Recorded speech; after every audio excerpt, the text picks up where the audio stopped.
What if the game was never fair to begin with? What if the calls that went against Shohei Ohtani, the ones that made you throw your hands up, the ones that made 50,000 fans inside Dodger Stadium collectively hold their breath, were not mistakes? What if they were something far worse? Because right now, inside the offices of Major League Baseball, behind closed doors that very few people are allowed near, an investigation is happening. A real one. The kind that doesn't get announced with a press release and a carefully worded statement. The kind that happens quietly, urgently, with people in suits watching footage frame by frame, second by second, asking questions that nobody in professional baseball wants to publicly answer. And at the center of it all, a single play. The sixth inning. A double play. Ohtani at the plate. Footage that is now officially under investigation. An entire umpire crew that has been fined. Suspended indefinitely. And forced to do something that almost never happens in the history of professional sports, bow their heads in apology to the very player they wronged. The home plate umpire has already explained himself to MLB officials. The story he told did not save him. It may have made everything worse. This is not a rumor. This is not speculation.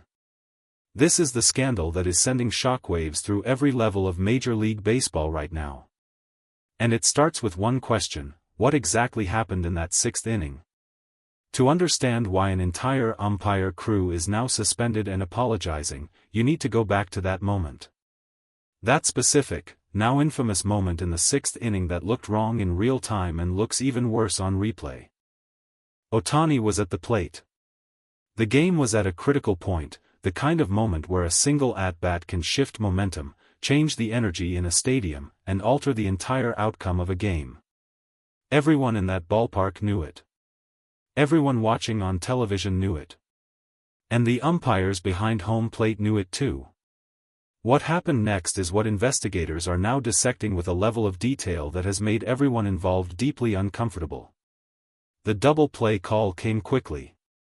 Too quickly, some observers noted at the time. There was something in the timing that felt off, not just to fans, not just to frustrated Dodgers supporters looking for someone to blame, but to people inside the game. People who understand the mechanics of officiating.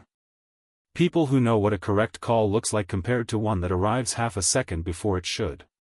Ohtani stood in the batter's box for a moment after the call. That image, Ohtani standing still, bat in hand, saying nothing, became the image that spread across every baseball platform within hours. Because Ohtani never argues. He never shows up umpires. He never makes a scene. His entire professional reputation is built on a kind of quiet dignity that even his harshest critics acknowledge and respect.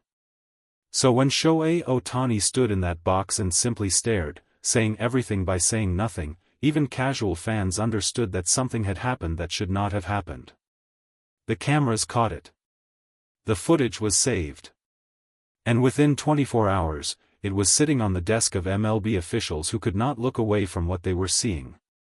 Major League Baseball does not open formal investigations lightly. The infrastructure of professional sports is built on the public perception of fairness. The moment that perception cracks, the moment fans genuinely believe that the officiating is not just imperfect but potentially compromised, the entire foundation of the product shakes. Ticket sales. Television deals. Sponsorships.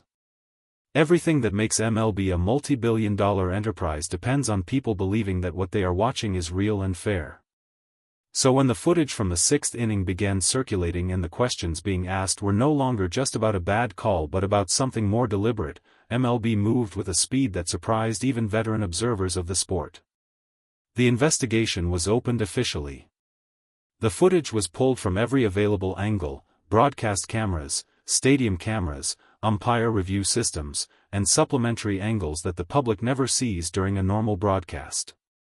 Frame by frame. Call by call. Every decision that crew made throughout that entire game was placed under a microscope. And what investigators found when they looked at the full picture, not just the sixth inning moment, but the pattern of calls throughout the entire game, was deeply troubling. It was not one questionable call. It was a series of them. Small decisions, individually deniable, but collectively forming a pattern that was very difficult to explain away as simple human error. The kind of pattern that experienced officials inside MLB recognized immediately. The kind of pattern that turns an investigation from a routine review into something far more serious. Sources familiar with the investigation described the atmosphere inside MLB offices as genuinely tense. This was not the kind of situation that gets resolved with a quiet fine and a statement about the league taking officiating quality seriously. This had gone beyond that. Way beyond that. When the home plate umpire was called in to explain himself to MLB officials, he came prepared. He had his reasoning. He had his justifications. He walked through each call with the kind of careful, measured language that officials are trained to use when defending their decisions. He was professional. He was composed. And it didn't matter. Because the footage doesn't lie. And when you are sitting across a table from investigators who have watched the same 45 seconds of video more times than they can count, from 12 different angles, no amount of careful language changes what is visible on screen. The explanation he offered for the sixth-inning double play call, the call at the center of everything, was one that investigators found deeply unsatisfying. Not because it was obviously false, but because it required accepting a chain of coincidences and timing errors that, taken together, strained credibility far beyond the breaking point. His explanation raised more questions than it answered. And in an investigation like this, that is the worst possible outcome for the person being questioned. By the time he left that meeting, the decision had already been made. The home plate umpire would not be returning to the field anytime soon. And the rest of his crew, every single member who stood on that field during the game in question, would share his fate. The suspensions were handed down without hesitation. Indefinite. With full pay review pending the outcome of the complete investigation. In the language of professional sports discipline, indefinite suspension is the statement you make when you are not yet ready to say the worst possible thing, but you want everyone to understand that the worst possible thing is very much on the table. What happened next is the part of this story that nobody in baseball has ever seen before. When the full scope of the investigation's findings became clear, when the umpire crew understood that the evidence against them was not going to disappear, that the footage was not going to be reinterpreted in their favor, that MLB was treating this with complete seriousness, a decision was made that shocked everyone who learned about it. The crew asked to apologize to Ohtani directly. Not through a statement. Not through an intermediary. Not through the league's public relations department crafting a careful paragraph about the importance of officiating integrity. They asked to stand in front of Shohei Ohtani and bow their heads. And they did. The moment was private. It was not staged for cameras. There was no media presence, no carefully arranged photo opportunity designed to manage the narrative. It was simply a group of men, professionals who had built careers inside the sport they loved, acknowledging to the most important player in that sport that they had failed him in a way that was unacceptable. Ohtani, by all accounts, received the apology with the same quiet dignity that defines everything about him. He did not rage. He did not lecture. He did not use the moment to humiliate the men standing in front of him. He accepted it. And he moved on. Because for Ohtani, the game has always been bigger than any single moment of injustice. His entire career, from his earliest days in professional baseball through every challenge he has faced in America, has been defined by his ability to absorb difficulty and keep moving forward without losing himself in anger or bitterness. But the image of that umpire crew bowing their heads is now burned into the memory of everyone who witnessed it. It is a moment that will be discussed inside baseball for years. Because it represents something that the sport rarely allows itself, a full, unambiguous acknowledgement that a wrong was done to a specific player by specific people who should have known better. The ripple effects of this situation are still spreading through Major League Baseball in ways that the league is only beginning to fully understand. Every active umpire in the league is now aware that the footage review systems and investigation protocols are real, active, and willing to reach serious conclusions. That awareness changes behavior. It changes how officials approach close calls. It changes the internal culture of an umpiring community that has historically operated with a level of independence that sometimes bordered on untouchability. For decades, the relationship between players and umpires in professional baseball has been defined by a power imbalance that players, even the greatest ones, were expected to simply accept. Argue a call too loudly and you get ejected. Show up an umpire and you get a fine. Push back against the system and the system pushes back harder. Ohtani never pushed back. He never needed to. The footage spoke for him. And that changes something fundamental about how this story lands inside the sport. This wasn't resolved because Ohtani demanded justice. It was resolved because the evidence was undeniable and the institution of Major League Baseball, however slowly, however reluctantly, was forced to confront what that evidence showed. The shockwaves are not just about this crew and this game. They are about the question that every fan, every player, and every front office executive is now quietly asking: how many times has something like this happened before? How many games? How many calls? How many moments where a player looked confused or frustrated or quietly stunned, like Ohtani in that batter's box, and the footage was simply never examined closely enough? That question does not have a comfortable answer. For Shohei Ohtani personally, this moment is complicated in a way that his public persona rarely allows the world to see. He is the $700 million man.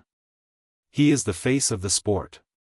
He is the player who generates more global attention than any other athlete in baseball and arguably more than most athletes in any American sport. His games are watched in Japan, in South Korea, across Asia and Europe, by millions of people who follow his every at-bat with an intensity that most American sports stars never experience. And now those millions of people know what happened. They saw the footage. They watched the investigation unfold. They witnessed the umpire crew bow their heads.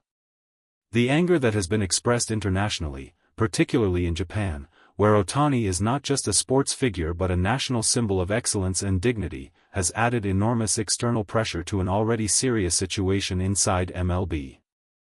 The Dodgers organization, for their part, is supporting Ohtani completely.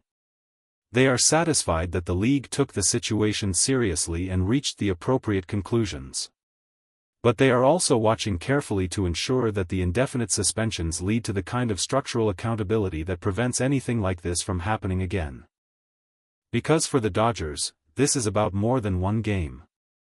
This is about the player they built their entire present and future around.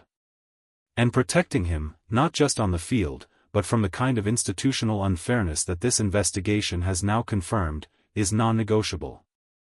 An umpire crew fined and suspended indefinitely. A home plate umpire whose explanation satisfied nobody. Footage under official investigation that has already produced stunning conclusions. And the image that nobody in baseball will forget: an entire crew bowing their heads to Shohei Ohtani in a private room where no cameras were rolling. This is what shockwaves look like in a sport that rarely allows itself to admit when it gets things fundamentally wrong. Ohtani will keep playing. He will keep showing up. He will keep doing what he has always done, trusting his preparation, controlling what he can control, and letting his performance answer every question that the world asks about him. But the sixth inning footage is still under investigation. The full findings have not been released. And the question of what exactly happened, and why, has not been completely answered. The biggest story in baseball right now is not about what Ohtani did on the field. It is about what was done to him. And MLB is not done answering for it yet.